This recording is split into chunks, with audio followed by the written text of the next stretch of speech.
Pablo Picasso once said, "Every child is an artist. The problem is how to remain an artist once we grow up." I think somewhere along the way, most of us lose ourselves. Not all at once, slowly and quietly. We leave pieces of ourselves behind. I know I did. I left behind the little boy who played football outside with his friends every Friday. The kid who would record himself dancing, trying to recreate the music videos he saw on TV. The dreamer who wanted to go to space one day, who doodled random things in his notebook, who built little science experiments for fun. The kid who would stay up late watching cartoons with a bowl of cereal and some Gushers and Capri Sun beside him. Who thought life was magical, who believed anything was possible. The kid who used to sing in the car without caring who was listening. Who put together outfits with interesting combinations. Who made things just for fun. Who laughed and danced loudly and freely. But somewhere along the way, something changed. Because as kids, we create, imagine, and express naturally. Then the world starts teaching us different rules.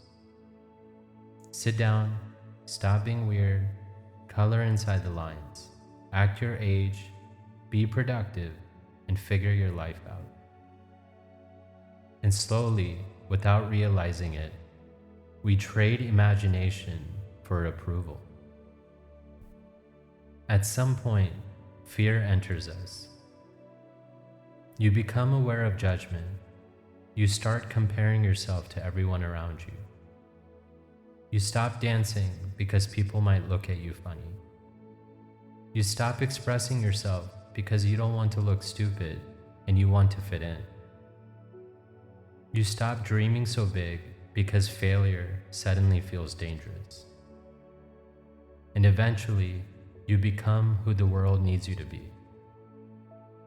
Responsible, realistic, and acceptable. But underneath all of that, your inner child is still there, waiting. I think a lot of us don't realize the last time we truly felt like ourselves might have been when we were kids. Last year, for the first time in my life, I heard mine again. It felt like there was a voice buried underneath everything I had built. So I started therapy, and during one session, my therapist asked me to close my eyes.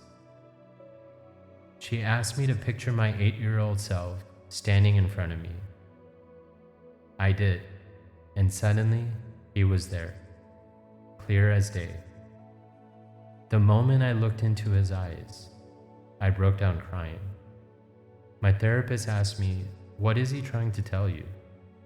I could barely speak through all the tears. I said, "He can't breathe. He wants me to save him. He wants to be free again." And in that moment, I realized something powerful. My inner child never disappeared. He was just buried underneath years of fear, conditioning, pressure, and expectation. I think a lot of us are carrying that same version of ourselves inside. The part that wanted to dance, create, take risks, and feel alive. Maybe healing isn't becoming someone new. Maybe it's finally going back for the person we left behind.